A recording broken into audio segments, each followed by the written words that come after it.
They told us it was a car accident, but car accidents don't turn your blood into mercury, and they definitely don't make the Pentagon call a civilian front desk within 4 minutes of patient intake.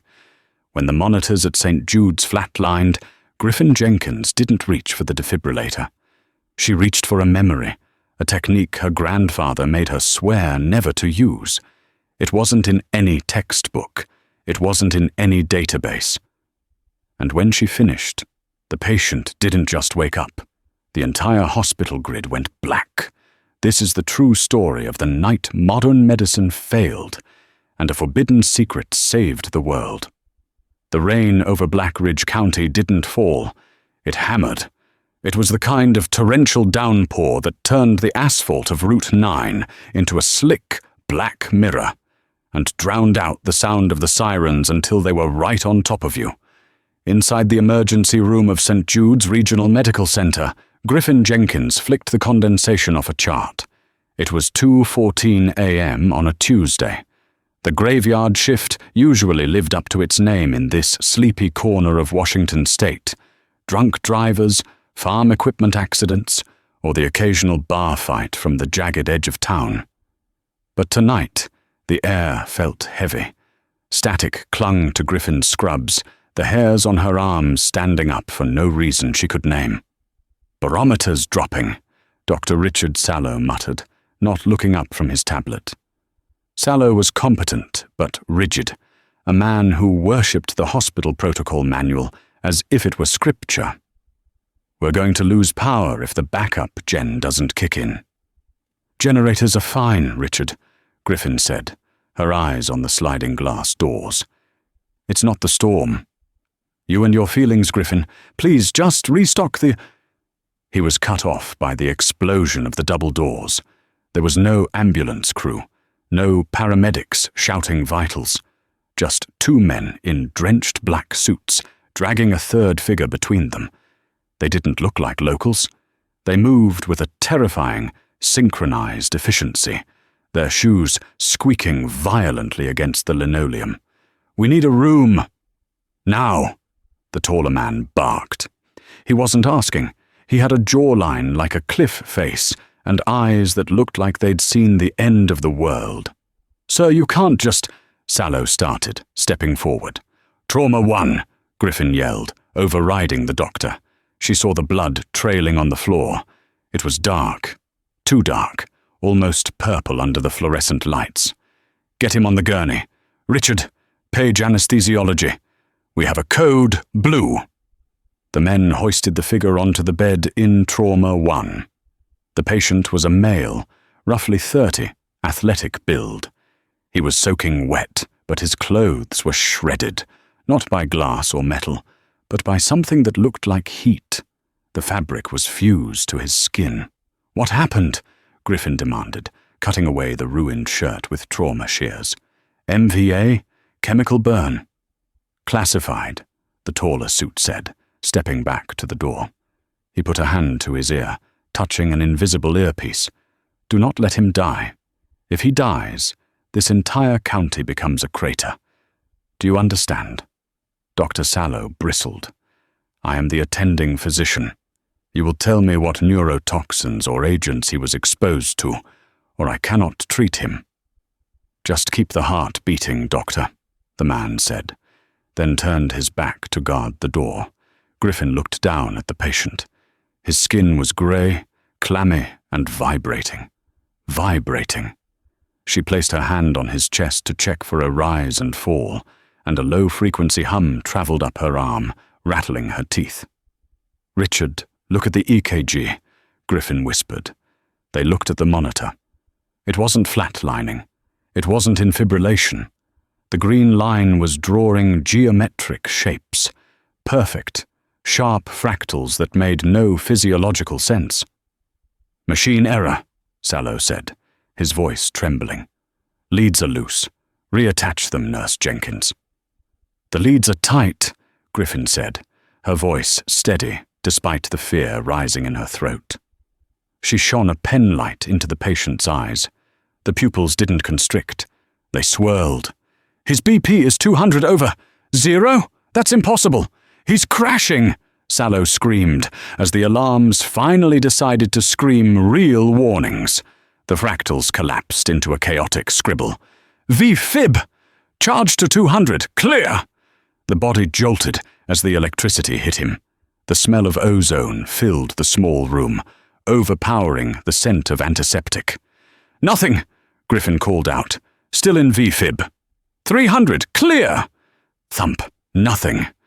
The patient's chest heaved, but not with breath. He was seizing, his back arching off the mattress in an unnatural bow. He's not responding to the shock, Griffin realized. The vibration in his chest was getting louder, a whining sound, like a jet engine spinning up. Richard, stop! You're feeding it! Excuse me. Sallow sweated profusely. I am following ACLS protocol. Charge to 360. Look at the burns. Griffin pointed to the patient's ribs. Where the paddles had touched, the skin wasn't just burnt. It was glowing faintly. He's absorbing the voltage. If you hit him again, you're going to kill him or blow up the machine. Nurse Jenkins, stand down, Sallow roared, panic stripping away his composure. Clear! He fired. The lights in the room didn't just flicker. They exploded. The monitor screen shattered outward. Sparks rained down from the ceiling tiles. Dr. Sallow was thrown backward against the supply cabinets, sliding to the floor, unconscious. Darkness swallowed Trauma 1, save for the eerie, pulsating violet light emanating from the patient's chest. Griffin stood alone in the dark, the rain hammering the roof like a drum roll for the execution. The patient had stopped breathing. The hum was fading. He was dying. Protocol had failed. Science had failed. Griffin looked at her hands. They were shaking. She closed her eyes and saw a porch in rural Montana 20 years ago. She saw her grandfather, Silas, sitting in his rocking chair, whittling a piece of driftwood. Silas, who had been a medic in a war he never named, in a unit that didn't exist on paper. The body isn't just a machine, Griffin girl, Silas had told her, tapping his sternum. It's an antenna. Sometimes the signal gets jammed. Western medicine tries to kick the radio to make it work. But sometimes you just have to tune it. She remembered the lesson. The one he made her practice on the farm animals when they ate the poison berries. The one he said would get her license revoked and her name on a list if she ever showed a soul. Griffin took a breath, stepped into the violet light, and placed her hands on the patient. Not on his heart, but on the clusters of nerves at the base of the neck and the solar plexus. "Forgive me, Silas," she whispered. The technique didn't have a name in any medical journal, but Silas called it the anchor. It required pressure, immense, precise pressure, applied in a rhythm that countered the patient's own pulse. It wasn't CPR. It was closer to defusing a bomb. Griffin dug her thumbs into the soft tissue behind the patient's clavicle, counting under her breath. 1, 2, hold, release. 1, 2, 3, deep.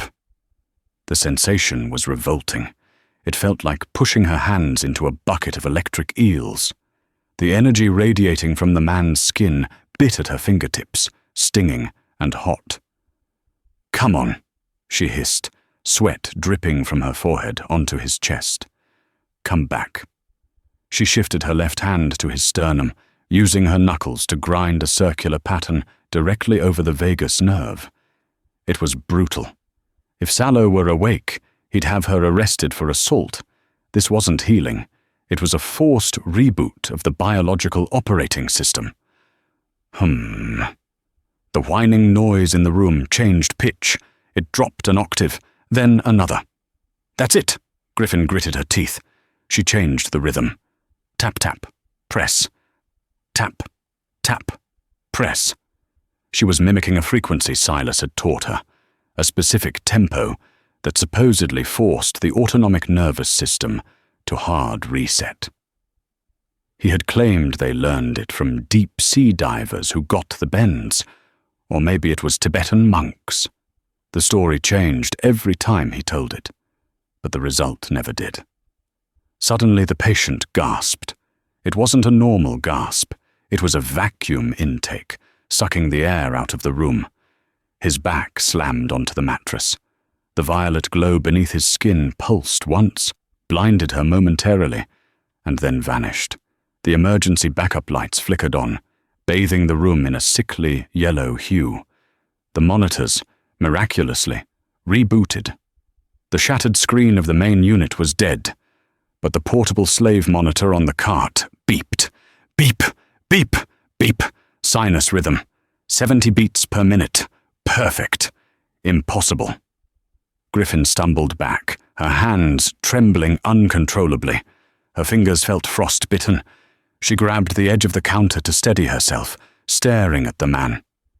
He looked normal. The grey pallor was gone, replaced by a flush of life. Even the shredded burns seemed to have knitted together slightly, the raw edges looking days old instead of minutes. The door to Trauma 1 burst open again. The tall man in the suit rushed in, weapon drawn, a sleek, matte black pistol that looked more like a piece of aerospace engineering than a gun. He swept the room, saw Sallow unconscious in the corner, and trained the weapon on Griffin. "What did you do?" he screamed. The signature spiked. "What did you do to him?" Griffin held up her hands, showing her palms. "I saved him. He's stable. Look at the monitor." The agent looked at the beeping green line. His face went pale. He lowered the gun slowly, tapping his earpiece. "Control. This is Agent Graves. Asset is stable. Repeat. Asset is stable. The resonance cascade has ceased." He listened for a moment, his eyes locking onto Griffin with a mixture of confusion and fear. "Yes, sir. I understand." Graves looked at Griffin. "Who are you?" "Griffin Jenkins. I'm the charge nurse." "Jenkins," he repeated, as if testing the flavor of the name. "Did you administer epinephrine?" "No." "Defibrillator?" It made it worse. "Then how?" Graves stepped closer, invading her personal space. "We have the top biophysicists in the hemisphere trying to stabilize this subject's condition for 6 months. You did it in 3 minutes in a blackout. How?" Before Griffin could answer, before she could lie, the red phone on the wall of Trauma 1 rang. This phone was a relic. It was a direct line for mass casualty events connected to the county dispatch and the FEMA grid. It had never rung in Griffin's 10 years at St. Jude's. The ring was loud, jarring, cutting through the silence like a knife. Agent Graves didn't answer it. He stared at it. "Do not touch that phone." Griffin looked at him, then at the phone. "It's the emergency line. I have to answer." I said. Griffin grabbed the receiver before he could stop her. "St. Jude's emergency. This is Nurse Jenkins." There was no static.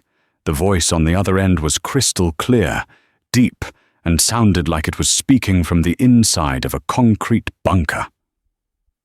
"Nurse Griffin Elizabeth Jenkins," the voice said. It wasn't a question. "Born 1988, granddaughter of Silas Jenkins, formerly of the 4th Psychological Operations Group." Griffin felt the blood drain from her face. "Who is this?"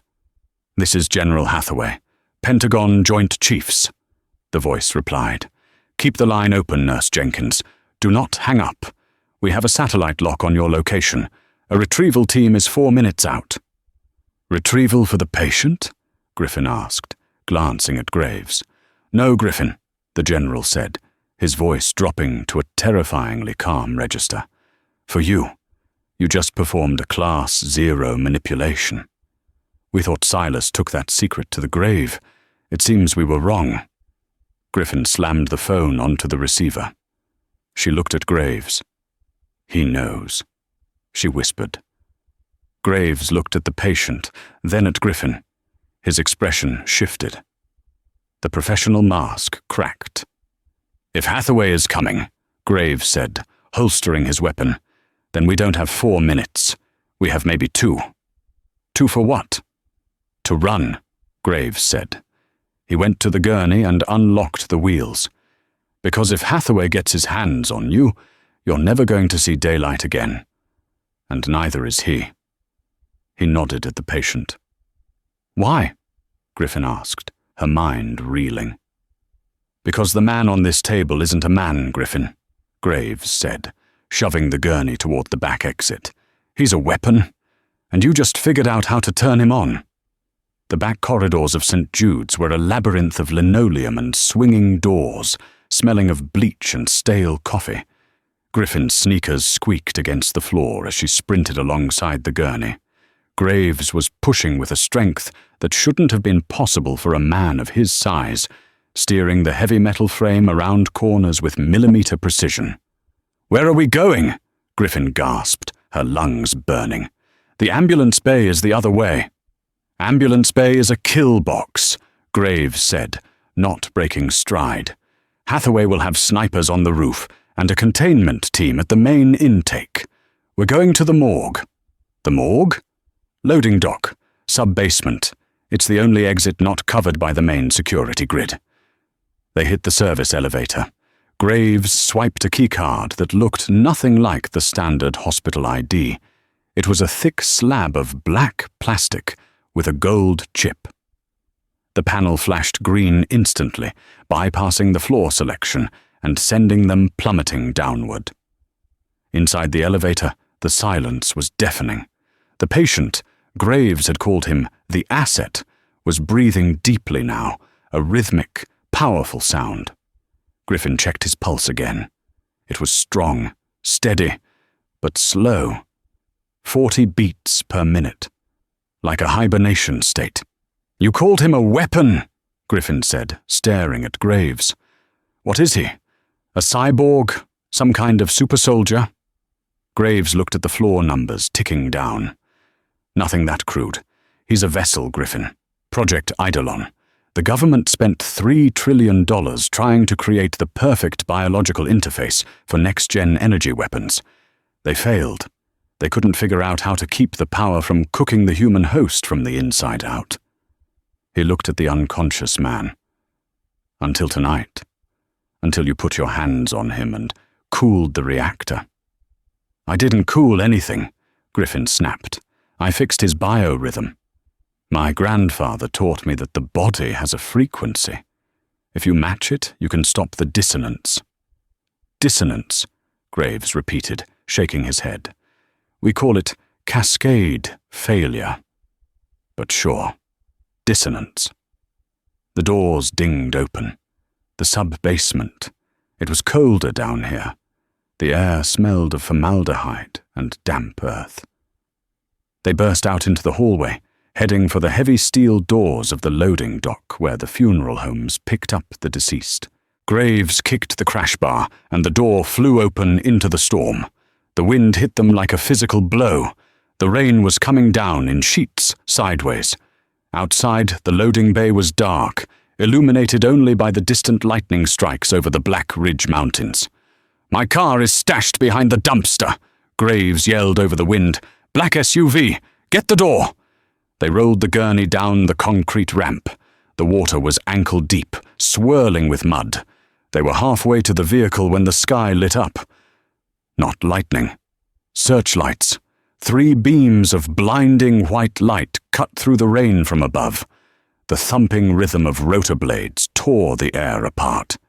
"Black Hawks!" Graves roared. "Move! Attention!" A voice boomed from a loudspeaker on the lead helicopter, shaking the ground. "This is a restricted zone. Surrender the asset immediately. Step away from the gurney." Dust and water spray kicked up into a blinding vortex as the helicopters lowered. Ropes dropped. Figures in full tactical gear, black armor, night vision goggles, assault rifles, began fast roping down, landing in the puddles with heavy splashes. "They're not landing!" Griffin screamed, shielding her eyes. "They're boarding us!" "Get him in the car!" Graves grabbed the patient by the shoulders, hauling him off the gurney. Griffin grabbed his legs. He was incredibly heavy, dense like lead.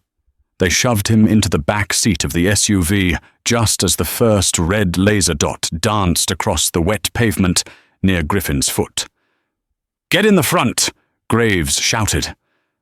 Griffin dove into the passenger seat. Graves vaulted behind the wheel, keyed the ignition, and the engine roared to life. It wasn't a standard engine, it sounded like a turbine. "Hold on!" Graves threw the car into reverse, slamming the gas.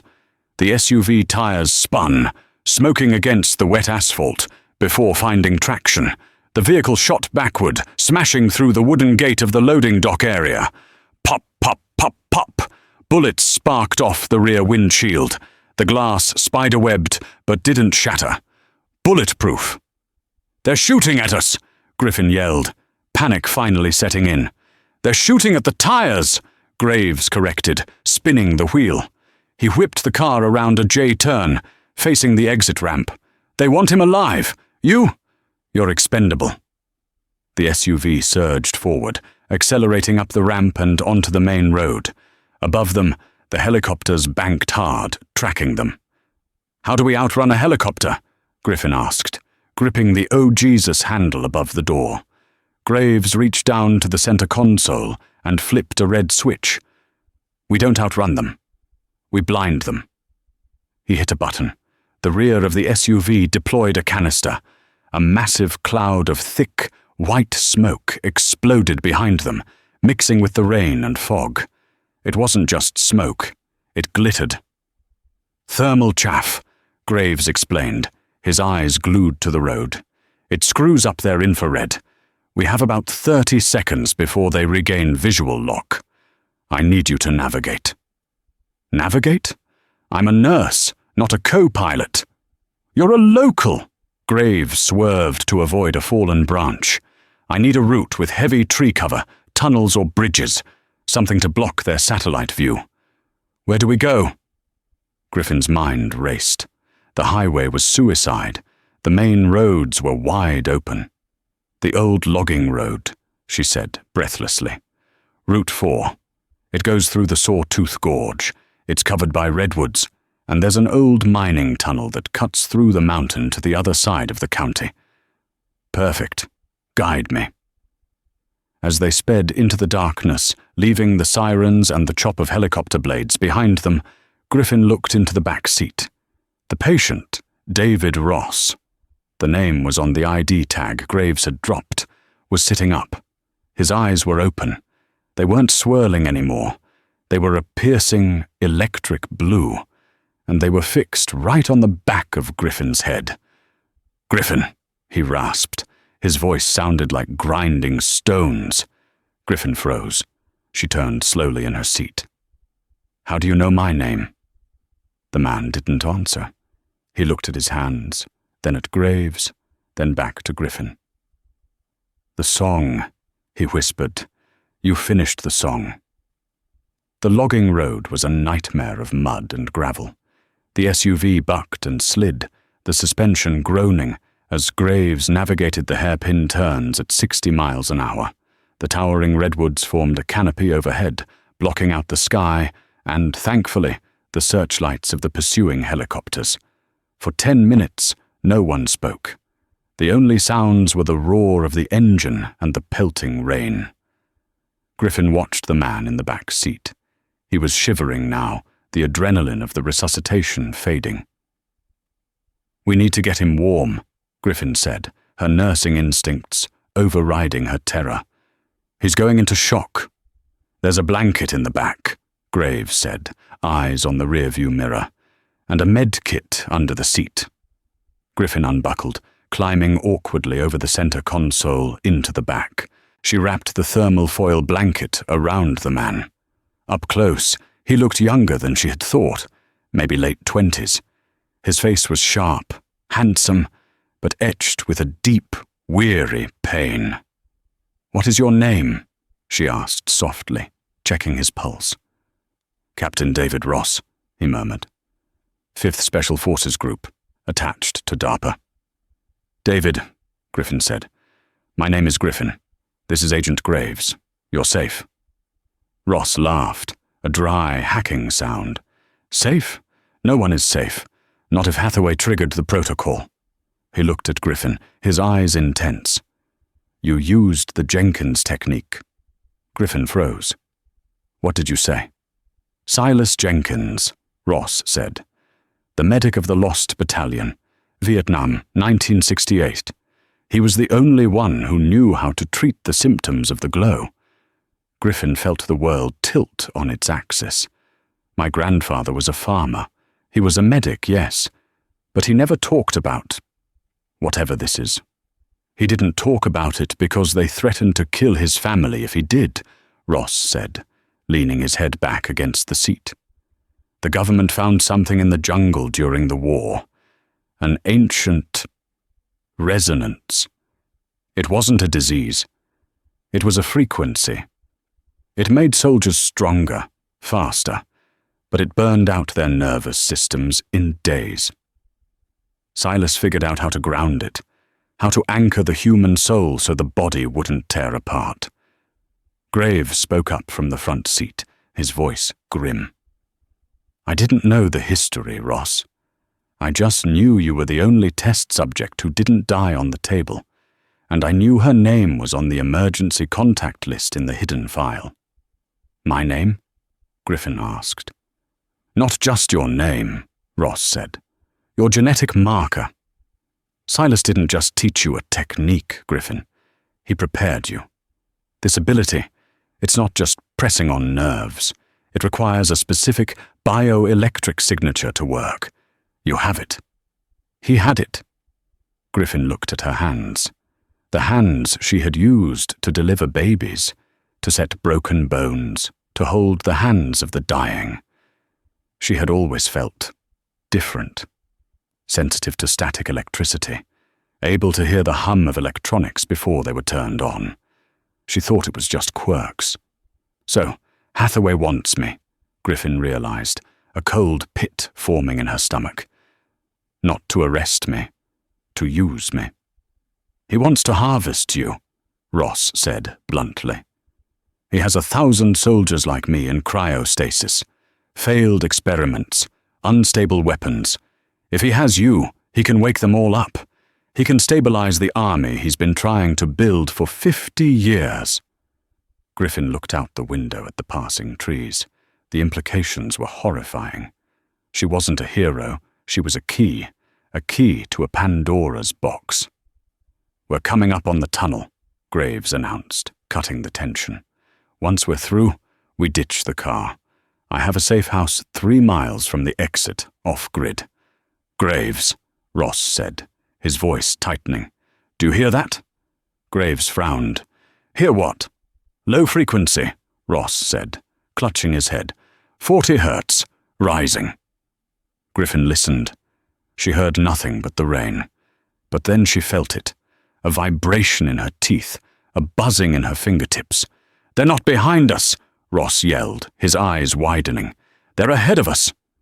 Graves slammed on the brakes. The SUV skidded to a halt just 50 yards from the tunnel entrance. The darkness inside the tunnel mouth shifted. A figure stepped out. It wasn't a soldier. It was a woman, dressed in a white trench coat that remained impeccably dry despite the storm. She held a device in her hand, a silver tuning fork the size of a baton. She struck it against her palm. The sound that emitted wasn't a note. It was a shock wave. The windshield of the SUV shattered instantly. Graves screamed, clutching his ears, blood trickling from his nose. Griffin screamed too, the sound feeling like a hot needle piercing her eardrums. Ross didn't scream. He roared. The violet light beneath his skin flared up, bright and angry. Acoustic weapon! Graves yelled, struggling to keep the car straight as it slid sideways. She's a jammer! Get out! Ross shouted. She's trying to destabilize me. The woman in white raised the fork again. The air around her shimmered. She wasn't just using sound, she was manipulating the air pressure. Griffin! Ross grabbed her arm. His grip was searing hot. You have to ground me again. Now! If I lose control here, I will level this mountain. "I can't!" Griffin cried, her head splitting with pain. "The noise!" "Ignore the noise!" Ross shouted. "Listen to the blood! Listen to my blood!" Griffin forced her eyes open. She looked at the woman in the tunnel. Behind the woman, armored vehicles were emerging from the shadows. They were trapped. Graves fumbled for his gun, but his hands were shaking too violently from the sonic attack. "It's up to you, Griffin," Ross said, his eyes pleading. "Don't heal me. Unleash me." "What?" "The technique you used. You did the anchor. Now I need you to do the hammer. Reverse the flow. Push the energy out. I don't know how." "Yes, you do," Ross said, taking her hand and placing it on his heart. "Silas taught you the lullaby. Now remember the war cry." Griffin closed her eyes. She remembered. A summer storm, the barn shaking, a horse kicking in panic, Silas showing her not how to calm it, but how to channel its fear into a run. Push the energy out. She felt the humming power inside Ross. Instead of smoothing it down, she grabbed it with her mind and pulled. She screamed as the energy surged through her arms. Ross threw his head back. A shockwave of violet energy erupted from his body, passing through the SUV, through the rain, and slamming into the woman in white. The result was cataclysmic. The sonic device in the woman's hand exploded. The armored vehicles at the tunnel entrance were lifted off the ground and thrown backward, as if flicked by a giant finger. The trees on either side of the road snapped like matchsticks. Silence returned. The woman in white was gone, buried under debris. The road ahead was cleared. Graves stared, wide-eyed, blood dripping from his chin. The car was dead, electronics fried by the EMP blast. "Okay," Graves wheezed. "We're walking." Griffin looked at her hands. They were smoking slightly. She looked at Ross. He was unconscious again, slumped against the window. "He's drained," Griffin said, her voice hollow. "We have to move him." "We can't carry him fast enough," Graves said, kicking the door open. "But I think we just bought ourselves a 10-minute head start. That blast, every satellite in the hemisphere just saw that. Hathaway is going to bring down the wrath of God." "Let him come," Griffin said, a new hardness in her voice. She wasn't just a nurse anymore. She was the granddaughter of Silas Jenkins, and she was done running. "Graves, get the med kit. We're not going to the safe house." "We're not?" "No," Griffin said, looking at the dark tunnel. "We're going to the place my grandfather died. If there are answers, they're at the farm." The journey to the Jenkins homestead took 3 hours of navigating back roads in a stolen 1998 Ford F-150 that smelled of wet dog and diesel. Graves drove with the headlights off, using night vision goggles he'd salvaged from his tactical vest. The storm had passed, leaving behind a heavy, suffocating fog that clung to the valleys of the Cascades. Griffin sat in the middle, shoulder to shoulder with Ross. The asset was burning up again, but not with the violet energy. This was a fever. His body was trying to reject the massive release of power he'd unleashed at the tunnel. "We're here," Griffin whispered as the truck crunched over a cattle guard. The farmhouse looked like a ghost. It was a sprawling, 2-story Victorian structure with peeling white paint and a wraparound porch that sagged under the weight of neglect. It had been 5 years since Griffin had set foot here, 5 years since Silas's funeral. The windows were dark, staring out like hollow eyes. "It looks abandoned," Graves said, killing the engine and letting the truck coast to a stop behind the barn. "Good. Maybe Hathaway's satellites will overlook it as a ruin." "It's not just a ruin," Griffin said, opening the door. Grandpa Silas didn't believe in the power grid. He built his own hydroelectric system from the creek. He lined the walls with copper mesh. Graves paused. "He built a Faraday cage the size of a house?" He said it was to keep the government out of his head, Griffin said, helping Ross out of the truck. I always thought he was just paranoid. Paranoia is just a state of heightened awareness, Graves muttered, scanning the perimeter. Let's get him inside. They moved quickly across the wet grass. Griffin found the spare key exactly where it had always been, inside a fake rock by the hydrangeas. The door creaked open, revealing a hallway that smelled of cedar and old paper. As soon as they crossed the threshold, the air changed. The subtle buzzing that had been plaguing Griffin's ears since the hospital, the background noise of cellular signals, radio waves, and the electric hum of the modern world vanished. Inside the house, it was dead silent. Ross let out a ragged breath. The noise, it stopped. Silas knew, Graves said, running his hand along the wall. He peeled back a strip of wallpaper to reveal a fine mesh of copper wire underneath. He knew exactly what the frequency does to people like you. This isn't a house, Griffin. It's a bunker disguised as a home. They laid Ross on the dusty sofa in the living room. Griffin went to the kitchen, pumping the hand-operated tap until water sputtered out. She brought a bowl and a cloth to wipe Ross's face. You need to rest, she told him. Ross grabbed her wrist. His grip was weak now. We don't have time for rest. You came here for answers. You need to find the manual. There is no manual, David, Griffin said gently. I told you, he taught me everything by rote. Muscle memory, he called it. No, Ross insisted, his blue eyes feverish. Hathaway mentioned it, the Jenkins Protocol. Silas stole something from the jungle in '68. Not just the technique, but the map. If we don't find it, I'm going to go critical. And if I go critical without a regulator, I'll take half the state with me.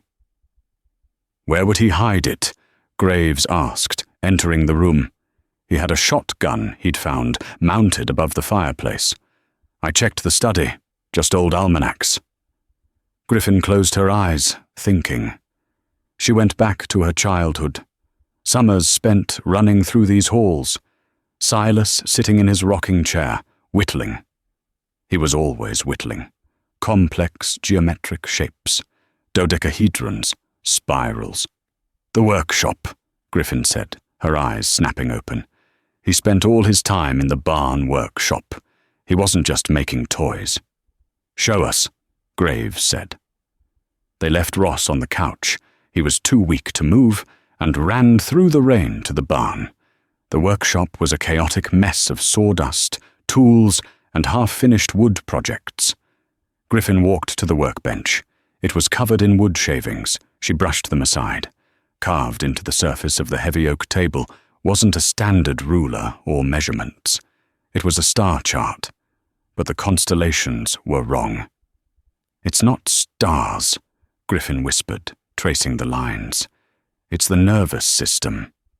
She looked at the vice grip clamped to the side of the table. She remembered Silas telling her, "If you ever get lost, Griffin girl, just turn the world upside down." She grabbed the handle of the vice and spun it counterclockwise all the way to the left, then gave it a sharp yank. Click. A pneumatic hiss filled the room. The entire workbench shuddered and began to sink into the floor. "Well," Graves said, racking the slide of the shotgun, "I guess the old man wasn't just a farmer." The platform descended into a concrete sub-basement that smelled of ozone and machine oil. Lights flickered on automatically, heavy industrial bulbs in wire cages. The room was vast. One wall was dominated by a massive map of the world, covered in pins and strings connecting Vietnam, Tibet, Peru, and Washington, D.C. The other walls were lined with banks of analog electronics, reel-to-reel tape decks, oscilloscopes, and vacuum tube amplifiers. It looked like a radio station from the 1960s, but built with technology that seemed slightly off. "This is it," Graves said, holstering his weapon and walking toward the desk in the center. This is where he cracked the code. On the desk sat a single, leather-bound book. It was thick, battered, and stained with water and what looked like dried blood. Griffin picked it up. The cover had no title. She opened it. It wasn't filled with words. It was filled with sheet music. Music? Graves frowned, looking over her shoulder. No, Griffin said, her finger tracing the notes. Frequencies. Look at the notation. These aren't notes on a scale. They're Hertz values. 432 Hertz, 528 Hertz. And here, she pointed to a diagram of a human body overlaid with musical staffs. These are the trigger points. She flipped the pages. There were drawings of the technique she had used in the hospital. The pressure on the clavicle, the grinding of the sternum. Silas had labeled it. Movement 1. The dampener. Here, Griffin read aloud from a handwritten scrawl in the margins. The human body is a piezoelectric crystal. If struck with the right emotional and physical frequency, it generates current. The ancients knew this. The project tried to force it with drugs and radiation. They tried to turn men into batteries. They didn't understand that the energy needs a conductor, not a container. That's what Ross is, Graves realized. He's a battery that's overcharging. And you're the conductor. Griffin turned the page and froze. There was a photograph clipped to the page. It was a black and white photo of a platoon in the jungle. Vietnam. She recognized a young Silas Jenkins, smiling, holding a helmet. Standing next to him, with an arm around his shoulder, was a man Griffin recognized instantly, even though he was 50 years younger. Hathaway, she whispered. General Hathaway was in his unit? Graves asked, leaning in. They were partners, Griffin said, reading the caption. Silas and the Hammer. Hathaway. Da Nang, 1968. She found a tape reel labeled Log 14, The Split. Griffin threaded it onto the player and hit play. The tape hissed, and then Silas's voice filled the room, sounding younger, angry. Hathaway doesn't get it. He wants to weaponize the resonance. We found the temple in the valley, we found the acoustic chambers, and all he saw was a sonic cannon. He took the research. He took the artifacts. I managed to steal the cipher, the manual on how to regulate the flow. Without this book, his subjects will burn. They will go insane and die. I'm taking it to the States. I'm going into hiding. If he finds me, he finds the key to the apocalypse. The tape clicked off. He hid the manual to stop Hathaway from building an army, Griffin said, the weight of the revelation crashing down on her. Ross. David. He's one of the subjects who didn't die because his genetics were strong enough to hold on. But even he is breaking down. And Hathaway wants you, Graves said grimly, because you know how to read the music. You can stabilize his army. With you, he doesn't just have one David Ross. He has a legion. Suddenly, a loud thump echoed from above. Then another. They're here, Graves said, spinning around. Griffin grabbed the book. How? We were careful. Thermal, Graves said. We turned on the heat in the house for Ross, or maybe they just tracked the truck. Doesn't matter. He grabbed a heavy metal lever on the wall labeled Lockdown. Grab the book. We need to get back to Ross. If they get to him while he's unstable, they'll trigger a meltdown just to flush us out. They rode the lift back up. The barn was illuminated by sweeping searchlights cutting through the cracks in the wood. Griffin! Ross's voice screamed from the house. They sprinted out of the barn. The farmhouse was surrounded, not by police cars, but by black, unmarked tanks. Soldiers in futuristic exoskeletons were forming a perimeter. Standing on the front lawn, unprotected and unbothered by the damp mist, was an older man with silver hair and a posture like a steel rod. General Hathaway. He held a megaphone. Nurse Jenkins, his voice boomed, smooth and terrifyingly paternal. Please, don't make this difficult. Your grandfather stole something that belongs to the United States government. You have the manual. I have the asset. Let's make a trade." Griffin looked at the house. 2 soldiers were dragging David Ross out the front door. He was limp, his feet dragging in the mud. "He's dying, Griffin," Hathaway called out. "Look at him. The energy is eating his organs. I can't stop it. Only you can. Bring me the book. Perform the stabilization, Carson protocol, and I will let you and your rogue agent walk away. You have my word as an officer." "His word is garbage," Graves whispered, aiming his shotgun at Hathaway from the shadows of the barn. "I can take him, but the snipers will cut us down before he hits the ground." Griffin looked at the book in her hands. Then she looked at David Ross. He lifted his head weakly. His eyes met hers. He shook his head. "Don't." But Griffin saw something else in his eyes. He was humming. She could see his throat moving. He was trying to establish a rhythm. She remembered the tape. "The body is a conductor." "Graves," Griffin whispered. "Do you trust me? I'm standing in a barn with a nurse and a super soldier fighting the entire US Army." Graves grinned nervously. "I think we're past trust. What's the plan?" "Silas said the body is a piezoelectric crystal," Griffin said, tightening her grip on the leather book. "Hathaway wants the music? I'm going to play it for him." She stepped out of the barn, holding the book high. "I'm coming out!" she screamed. "Don't shoot!" Hathaway smiled. He lowered the megaphone. "Wise choice, my dear. Bring it here." Griffin walked into the open yard. The red laser dots of a dozen sniper rifles danced on her chest. She walked until she was 10 feet from Hathaway and the soldiers holding Ross. She looked at Ross. "David, movement 4. Ross's eyes widened. Movement 4 wasn't stabilization. In the book Griffin had just read, movement 4 was labeled the feedback loop. "Griffin, no," Ross rasped. "It will kill you." "No," Griffin said, her voice steady. "It will amplify you." She dropped the book into the mud. Hathaway's smile vanished. "What are you doing?" Griffin didn't answer. She lunged forward, not at Hathaway, but at Ross. Before the soldiers could react, she slammed both palms onto Ross's temples and screamed a single, resonant note. A high-pitched tone she had practiced in the choir, perfect pitch, tuned to the frequency of the crystal Silas had written about. She didn't just touch him. She completed the circuit. The moment Griffin's hands made contact with David Ross's temples, the world didn't explode. It shattered. It wasn't an explosion of fire or shrapnel. It was a rapid, violent expansion of pure sound.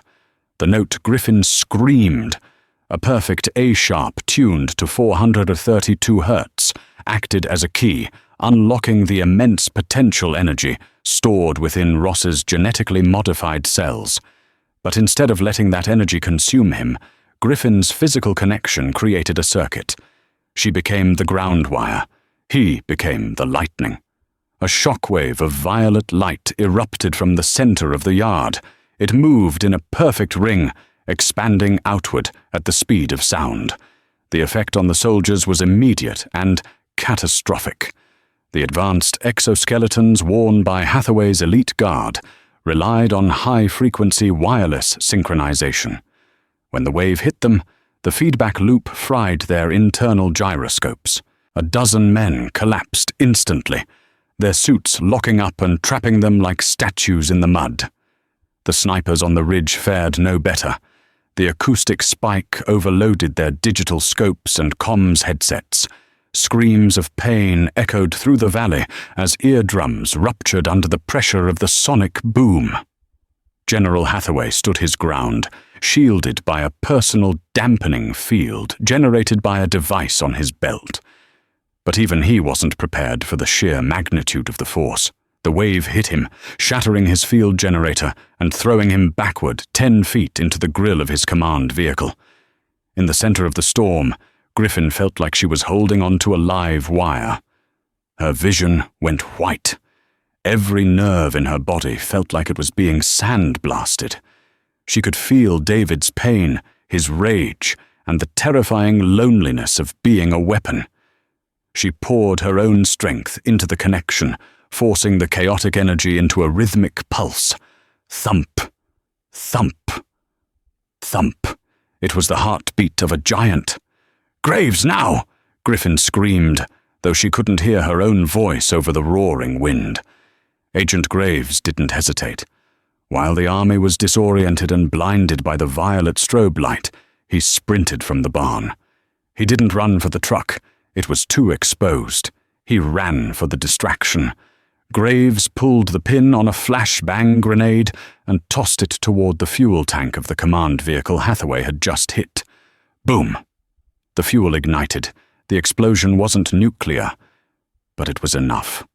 A wall of orange fire rose up, separating the house from the perimeter troops, creating a chaotic barrier of smoke and heat. "Go! Go!" Graves roared, grabbing Griffin and Ross. Ross was conscious but staggering, his eyes glowing so brightly they illuminated the ground beneath his feet. He looked at the soldiers struggling in the mud, then at Griffin. I can finish them," Ross said, his voice vibrating with a terrifying power. "No." Griffin grabbed his face, forcing him to look at her. "We are not them. We don't kill unless we have to. We run." They ran. Not to the road, but back into the barn, to the service elevator. "Where are we going?" Graves shouted, hitting the descent button. "We're trapped in the basement." "No," Griffin said, wiping blood from her nose. "Silas was a smuggler before he was a medic. There's a tunnel. It leads to the creek bed, a mile out." They descended into the earth as the sounds of gunfire began to erupt above them, blind fire into the burning barn. Griffin led them past the workbench, past the map, to a heavy wooden shelf filled with jars of preserved peaches. She pushed the shelf aside, revealing a damp, narrow tunnel dug directly into the clay. "Single file," she ordered. They crawled. For 20 minutes, they scrambled through the dark, cold earth, the sounds of the war above fading into a dull thudding. When they finally emerged, they were deep in the forest, standing knee-deep in the freezing water of Black Ridge Creek. The farmhouse was visible in the distance, a bonfire against the night sky. The roof had collapsed. The secret of Silas Jenkins was burning. "They think we're in there," Graves said, watching the flames. "Hathaway will think the fuel explosion triggered Ross. He'll think we vaporized ourselves." Ross sat on a mossy rock, the glow in his skin fading to a dull simmer. He looked at his hands. "The manual. The book. You left it in the mud." "I didn't need the book to save you, David," Griffin said, kneeling beside him and checking his pulse. It was steady, strong, and neither did Hathaway. He needed the code to control you. Now, that code is buried under 10 tons of burning timber. "He'll come looking," Ross said quietly. "He won't stop." "Let him come," Griffin said. She reached into her pocket. She hadn't grabbed the book, but she had grabbed something else from the desk. The reel-to-reel tape labeled Log 14. "We have his confession," Griffin said, holding up the tape. "We have the proof that he's been running an illegal super-soldier program on U.S. soil. Graves, do you have contacts at the Times? Or the Post?" Graves smiled, a feral, dangerous grin. "I have contacts that make the Times look like a high school newsletter. We can leak this. But once we do, we're ghosts. We can never go back to our old lives." Griffin looked at the burning farm. She thought of her quiet life at the hospital, the rainy nights, the loneliness. She looked at David Ross, a man created to be a monster, but saved by a human touch. She looked at Graves, a soldier without a war. "My old life ended the minute that phone rang," Griffin said. She stood up and turned her back on the fire. Let's go. 3 months later. The diner was in a nondescript town in Montana, the kind of place where people didn't ask questions. The waitress poured coffee for the man in the corner booth. He wore a baseball cap pulled low, but his eyes were a striking, piercing blue. "More sugar, hun?" she asked. "No, thank you," David Ross said. He looked healthy. The grey pallor was gone. He looked like a man who worked construction, or maybe a mechanic. The bell above the door chimed. A woman walked in. She wore a heavy coat and a scarf. Griffin Jenkins sat opposite him. "It's done," she whispered, sliding a folded newspaper across the table. The headline read, "Pentagon Shakeup. General Hathaway indicted in classified inquiry. Mass graves found at undisclosed black site." "Graves came through," Ross said, a small smile touching his lips. "He did more than that," Griffin said. "He found the others." Ross stiffened. "The other subjects?" 30 of them. In a cryo facility in Nevada. Hathaway's backup plan. Griffin leaned in. "They're unstable, David. They're dying. Just like you were." "We can't save them," Ross said. "It took everything you had to anchor me. You can't do it for 30 people." "I can't," Griffin agreed. She reached into her bag and pulled out a notebook. It was new, but filled with handwritten charts, star maps turned into nervous systems, music notes turned into medicine. "I can't do it alone. But I can teach you, and you can teach them." "Teach us what?" "The song," Griffin said. "The Jenkins protocol wasn't meant for a doctor and a patient. It was meant for a choir. If we link the others, if we create a resonance chain, we don't just stabilize them. We wake them up." Ross looked at the notebook, then at Griffin. For the first time in his life, he didn't feel like a weapon. He felt like a leader. "When do we leave?" he asked. "Graves has the car running out back," Griffin said, dropping a $10 bill on the table. "Finish your coffee, soldier. We have a shift to start." They walked out of the diner into the bright, cold morning sun. The storm was over. The work had just begun. The official report stated that St. Jude's Hospital suffered a catastrophic electrical failure due to the storm. General Hathaway was quietly removed from his post 2 months later, citing health reasons, though leaked documents suggest a military tribunal is underway behind closed doors. As for Griffin Jenkins, David Ross, and the man known only as Agent Graves, they vanished. There are no records of a Griffin Jenkins working in Washington state anymore. Her apartment was found empty, her bank accounts untouched. But in the medical underground, in the whispers between field medics and trauma nurses, there are stories.